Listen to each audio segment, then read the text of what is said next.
This is part 10 of the 100 Serial Killer Cases project.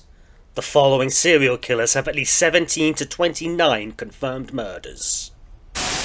John Muhammed and Lee Malvo, aka the DC Snipers. The last chapter was a particularly curious one. Several previously rare tags recurring, including the crossed racial lines tag, which sees black on white violence flagged 3 times now.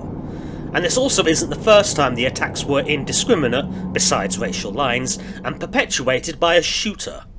In the morning of Thursday, October the 3rd, 2002, 4 people were shot dead in a killing spree in the District of Columbia. A 5th was killed in the evening, and 1 was killed the day before, along with several wounded. Over the next few days, several other people were shot, and many were killed. On one occasion, the investigators found a grim tarot card near the scene, the death card no less.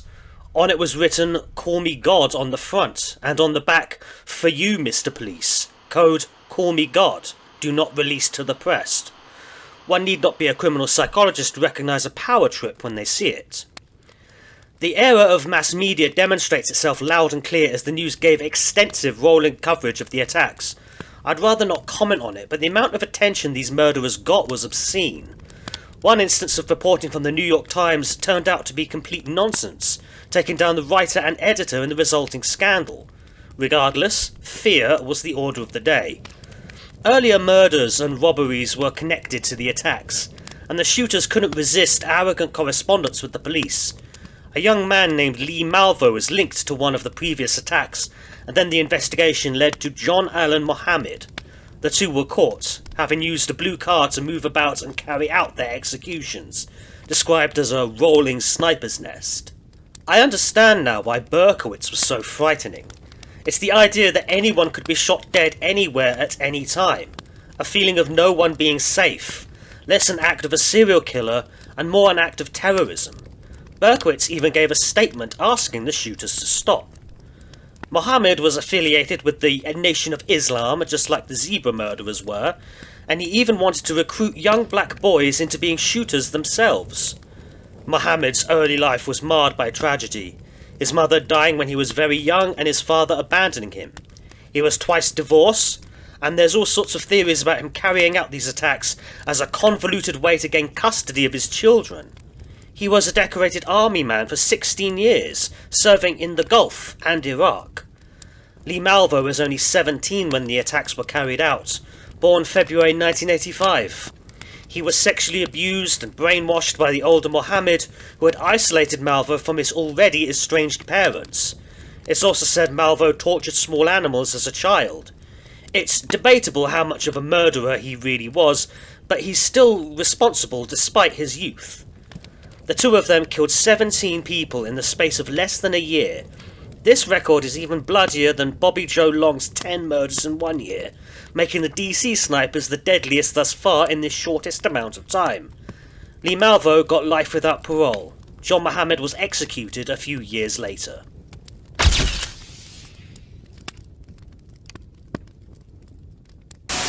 Paul John Knowles, aka the Casanova Killer. The lowest estimate is actually 18 kills for Paul Knowles, but the death count could be as high as 34, and it was all in the space of perhaps half a year. This makes Knowles the new deadliest killer by kills to time ratio, beating out the previously crowned DC Snipers. Knowles' past seems to be about foster care, juvenile delinquency and violence. His father had disowned him after a theft, and he was put up for adoption. Years later, while in prison for either burglary or something else, he had a correspondence, and she helped him be released. But after the relationship ended, Knowles began his murders. One strange detail is it was the psychic that told the woman Knowles was corresponding with to avoid a dangerous new man in her life. I've no stock in psychics at all, but this likely saved her life. Knowles said he killed 3 people that night, but that hasn't been verified. The victims that have been verified were of all ages and genders, and many involved Knowles stealing items and vehicles from them. The youngest seems to be around 13 years old, and at least 2 of his victims were raped.